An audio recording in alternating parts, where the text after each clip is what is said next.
talking about data and things like that, there is information about what that then means for like intent to turnover and things like that. So like the BACB, I think it was the December 2015 newsletter, or 2025 newsletter. They looked at the exit survey data. Have you guys seen that? And it's not just like leaving an organization, it's like intent to leave the field altogether. And there are a number of different factors, of course, pay, things like that, we would assume. But 41% cited limited opportunities for professional growth. And another 41% pointed to a lack of supervisor support. And so there's that. And then there are a handful of articles that I can kind of send for the show notes that look at like burnout and training and that support as leading to potentially burnout and then intent to leave an organization. So we do have some data on that. And then of course you imagine then what that means for organizational culture, quality. Then you're putting, when people turn over, then you're having to find someone else. What does that mean for your clients? What does that mean for, just all of the different levels of the organization and who you're serving?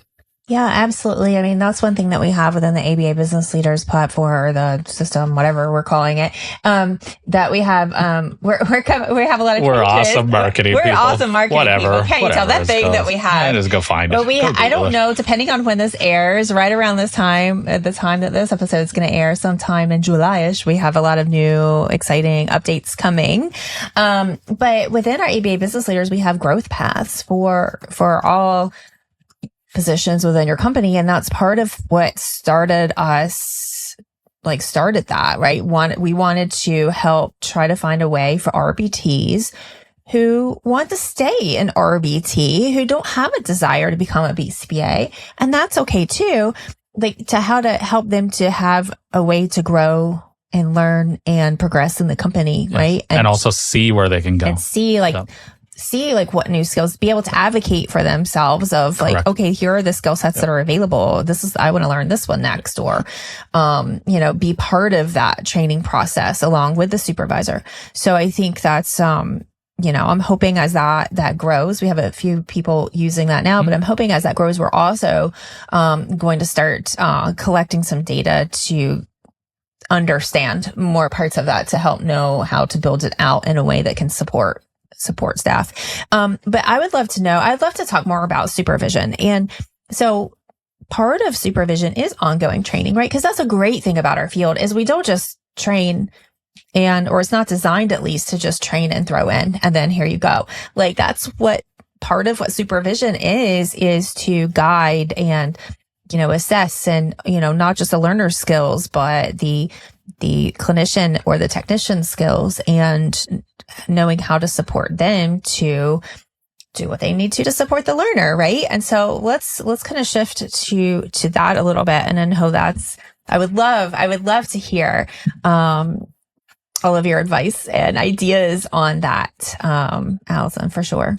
Yeah, well, I think so much of it, we saw a similar need to what you were talking about in terms of growth paths and things like that, because so much of it is we have this proactive, the training itself is fairly structured, and then we get to supervision and we have, again, the hours piece where it's like 5%. Are we meeting the targets? Are we checking the compliance boxes? And that's very different than the quality of what you're providing.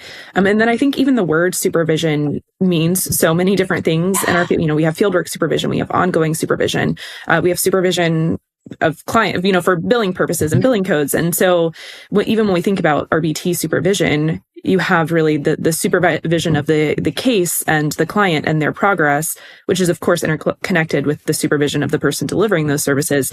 But then there's also the supervision just for the purpose of that person learning their skills, growing and developing. And so I think that's definitely a challenge is within the system that one word and that one function is really not just one function. It's all of these different things. And so it's easy to become potentially too focused on one or the other, and neglect, because they're both so important. And so if I'm as a supervisor hyper-focused on just this individual client's programming, I might be missing the overall sort of career development, support, learning that I could be providing to that technician. And then, thinking back then to fieldwork as well, when we think about the structures of fieldwork supervision, often because, again, of how, we have some states, California and states that have a 3-tiered model where you get practice in supervising other people. But logistically, for most organizations, unless an organization intentionally creates opportunities, there aren't usually organic opportunities for a fieldwork student to learn how to supervise. So then we have new BCBAs who are BCBAs, and this relates to what we were talking about before too, of like, we might assume a BCBA might not need training, but have they actually developed all of these skills during fieldwork? And the answer is oftentimes no.